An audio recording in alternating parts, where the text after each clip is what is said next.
299, c'est à minima le nombre de victimes potentielles du docteur Le Squarnec. Cet ancien spécialiste en médecine digestive a agressé sexuellement de très jeunes patients tout au long de sa carrière, le plus souvent lorsqu'ils étaient inconscients, sur la table d'opération.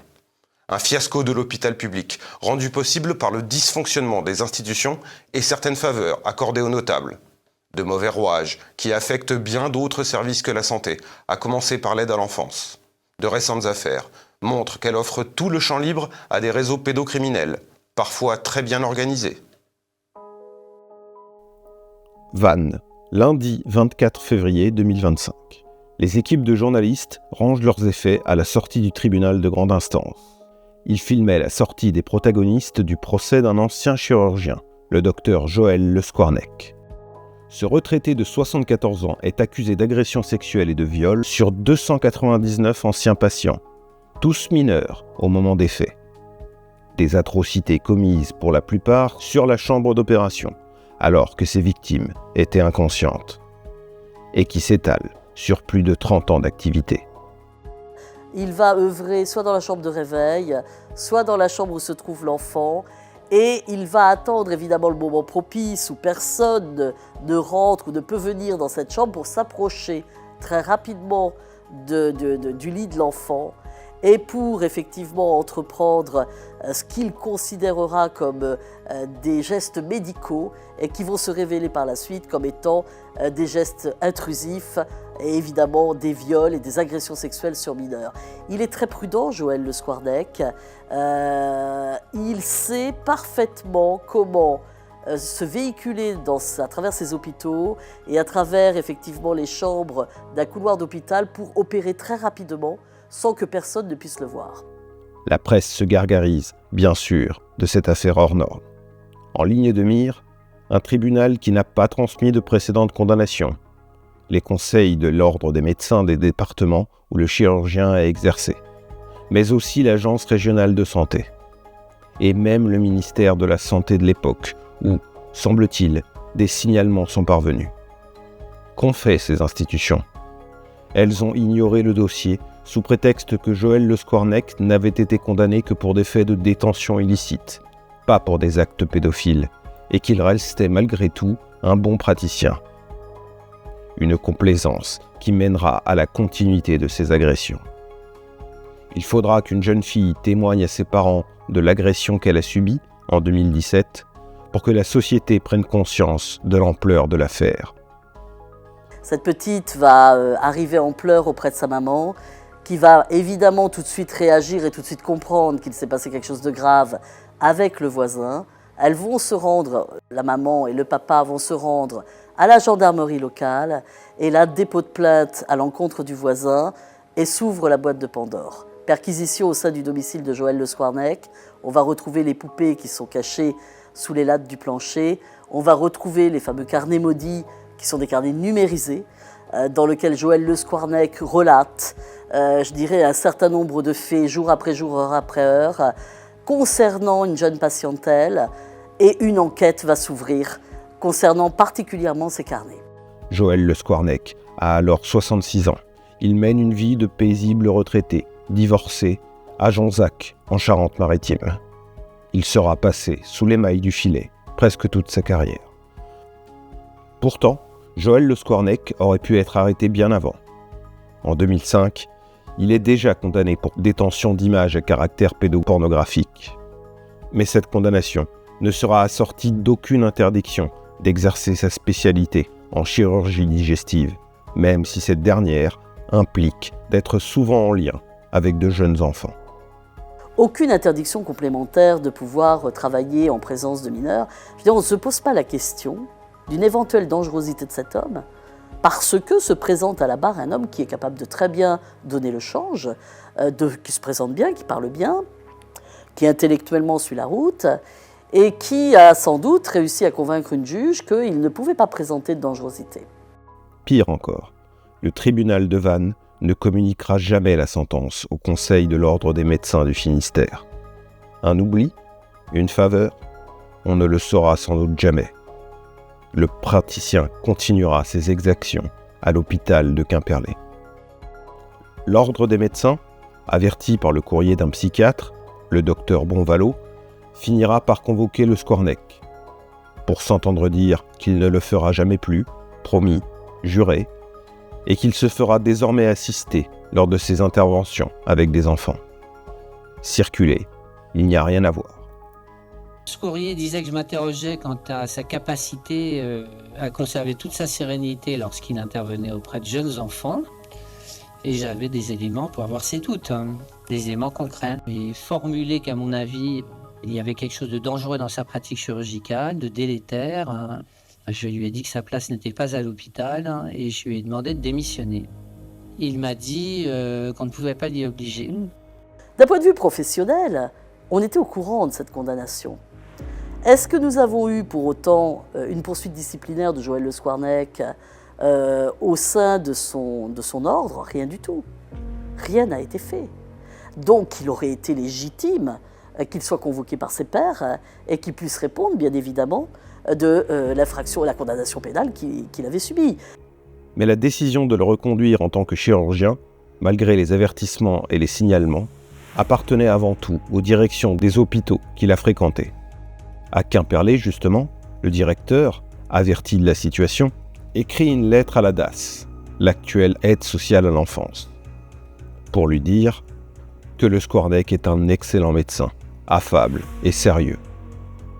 Il ne prendra jamais en considération les signalements de plus en plus nombreux du personnel de l'hôpital.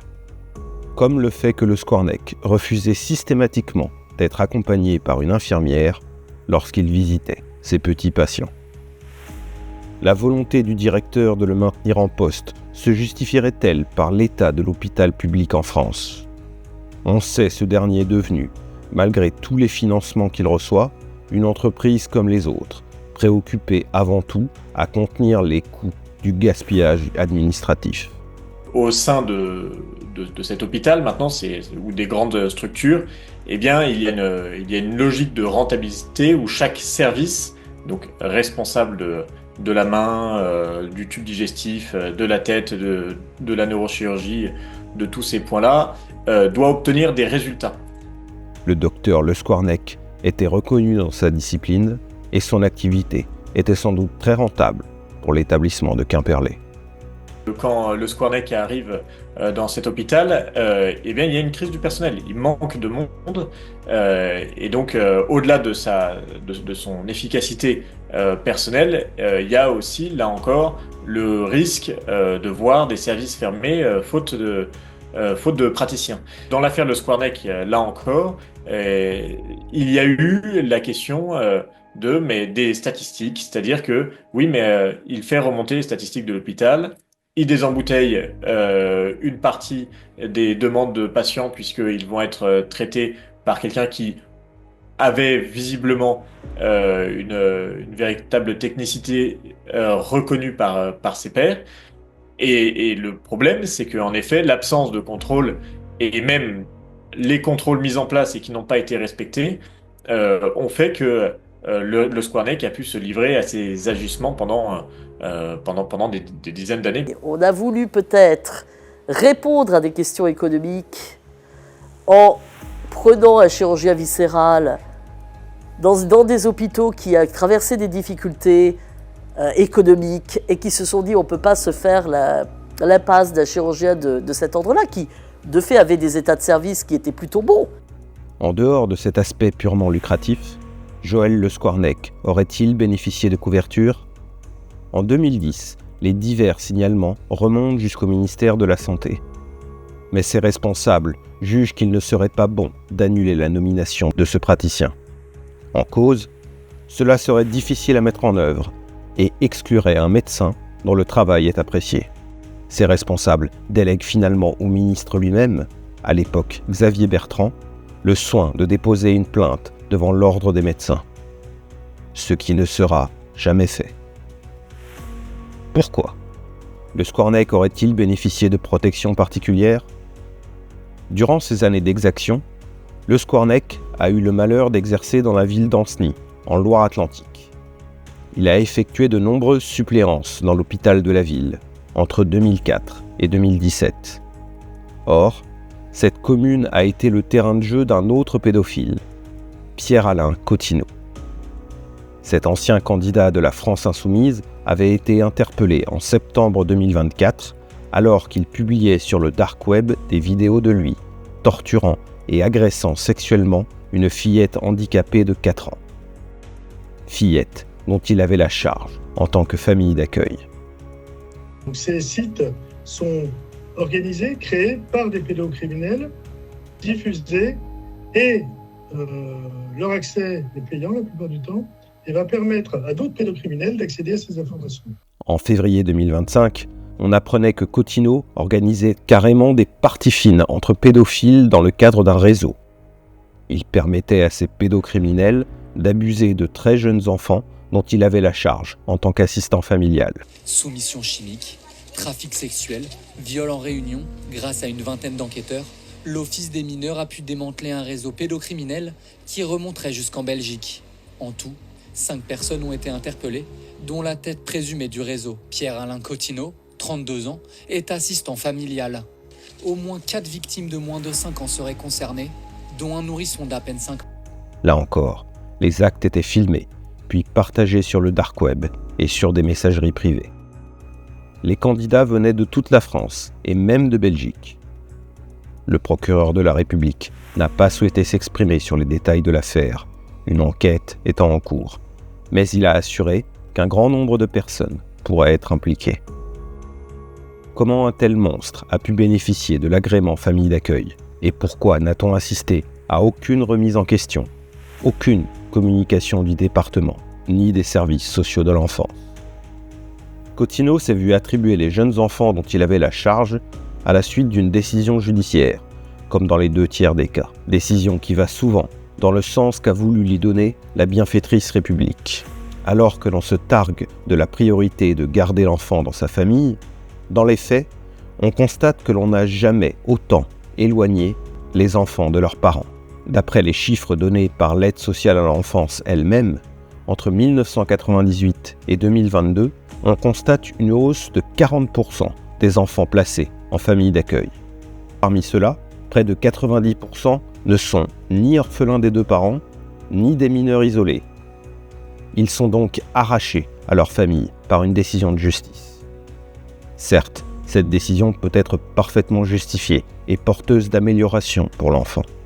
Mais dans d'autres cas, elle vire à la catastrophe. L'aide sociale à l'enfance dysfonctionne, ça, nous avons un constat, nous connaissons les raisons, c'est la hausse des placements et donc du coup la nécessité de placer ailleurs que dans des départements faute de place. C'est le manque d'attractivité des métiers et c'est encore le même sujet, le manque de coordination des acteurs. Entre l'augmentation des placements et la relative rareté des vocations de famille d'accueil, l'aide sociale à l'enfance n'a que peu de marge de manœuvre pour agir. On peut donc comprendre que le dossier de Pierre-Alain Cottineau, qui demandait à n'accueillir que de très jeunes enfants, n'ait pas été scruté plus en détail. Si cela constitue une faute, il faut également accuser l'idéologie des juges et des bienfaiteurs de l'enfance, de plus en plus prompts à placer les enfants en dehors de leur famille. Par ailleurs, le profit très progressiste de l'intéressé le rendait sans doute, aux yeux de certains membres des diverses institutions, totalement insoupçonnable. À Ancenis, l'ancien candidat LFI disposait de son réseau politique et associatif. C'est notamment là qu'il s'est présenté en 2021 aux élections départementales, sous l'étiquette du parti mélenchoniste. L'implication politique de Cottineau a-t-elle pu agir comme un cache-sexe aux yeux de l'aide sociale à l'enfance? A-t-elle pu tranquilliser l'institution sur le cas de cet homme seul de 32 ans qui désirait n'avoir à sa charge que des enfants de moins de 5 ans? Il semblerait que la structure n'ait guère besoin de ce genre de validation pour confier les enfants à des familles particulièrement douteuses. Dans une affaire qui a éclaté en juin 2024, on apprenait qu'elle ne demandait pas toujours l'indispensable agrément aux familles d'accueil, ce qui a conduit l'ASE du Nord à placer une vingtaine d'enfants entre les mains d'un réseau organisé. On est en septembre 2017. Mathias, c'est un enfant qui est placé en famille d'accueil Il est hospitalisé en urgence au CHU de Limoges. C'est un homme, Julien M., son tuteur, qui vient de l'amener. Il évoque une mauvaise chute. Il va aussi parler de ce jeune garçon de 15 ans et il va le décrire comme un manipulateur, un psychopathe, un pervers sexuel. Sauf que, en fait, en réalité, on va vite comprendre que Julien M, il essaie d'assurer ses arrières, puisque quand le jeune Mathias va sortir du coma, donc une semaine plus tard, après son hospitalisation, il va supplier l'équipe médicale de ne pas retourner chez cet homme et il va dénoncer les mauvais traitements qu'il a subis, à la fois un travail forcé, mais aussi des violences qui l'ont conduite jusqu'à l'hôpital. Des personnes jugées pour avoir monté ou participé à un réseau de familles d'accueil d'enfants placés sans aucune autorisation. Tout en haut de ce réseau, il y a 2 hommes. Tout en haut de la pyramide. 2 hommes avaient monté un système pour recueillir des enfants qui étaient placés dans ce qu'on appelle des séjours de rupture, c'est-à-dire quand ça se passe mal, soit au sein du foyer, soit au sein de leur propre famille, eh bien ils sont extraits pendant quelques semaines et placés dans des familles d'accueil. Et donc lui et cet autre homme accueillaient ces adolescents sans aucun agrément, sans aucune autorisation. Et recruter d'autres familles pour en accueillir d'autres. Ils avaient monté une sorte de pyramide et en fait, ils étaient payés pour ça. Résultat, 7 années de malnutrition, de mauvais traitements, de violence sur ses enfants. Entre-temps, ses membres récoltaient allègrement le fruit des allocations versées par l'assistance familiale. En tout, ce ne serait pas moins de 630 000 € qui ont été engrangés par le réseau. Sans compter la manne financière à destination des structures agréées. Parce que comment sont placés les enfants ? C'est des associations agréées par les ASE qui vont accompagner l'enfant. Mais chaque enfant, c'est entre 2 et 10 000 €. Ils sont assis sur des trésors. Et les gouvernements nous disent « Ah, mais il faut placer de plus en plus d'enfants ». Au vu du manque de contrôle en la matière, comment l'ASE peut-elle se protéger des réseaux organisés ? Au niveau des comptes financiers, il n'y a aucun service actuellement au niveau du Conseil général qui est allé regarder de près les comptes.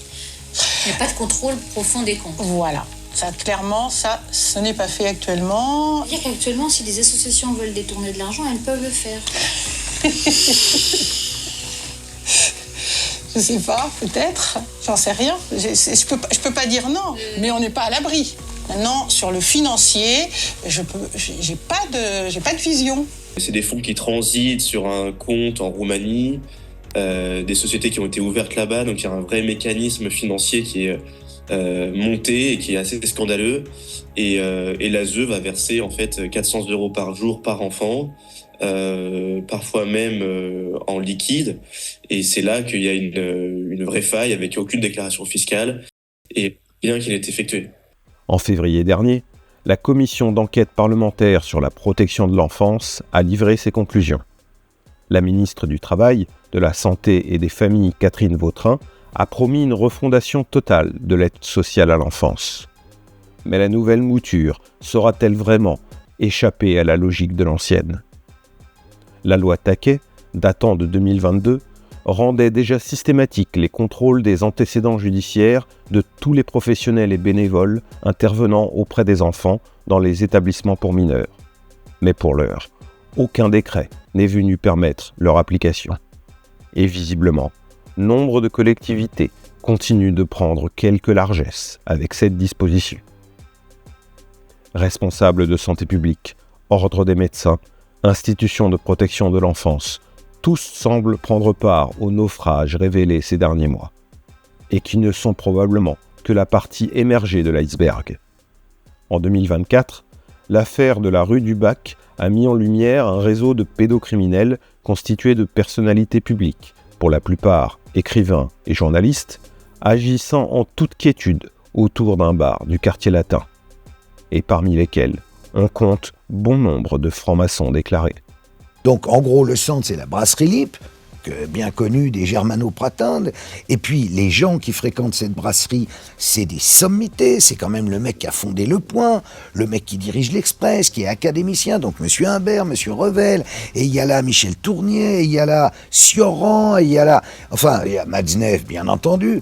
Ces gens-là, que nous, jeunes journalistes, nous devions adorer, aduler, qui étaient des dieux, qui étaient au club du siècle, au club des 100, au club de mon cul sur la commode, on est obligés, nous, de les aduler, de dire que ce sont de... Enfin...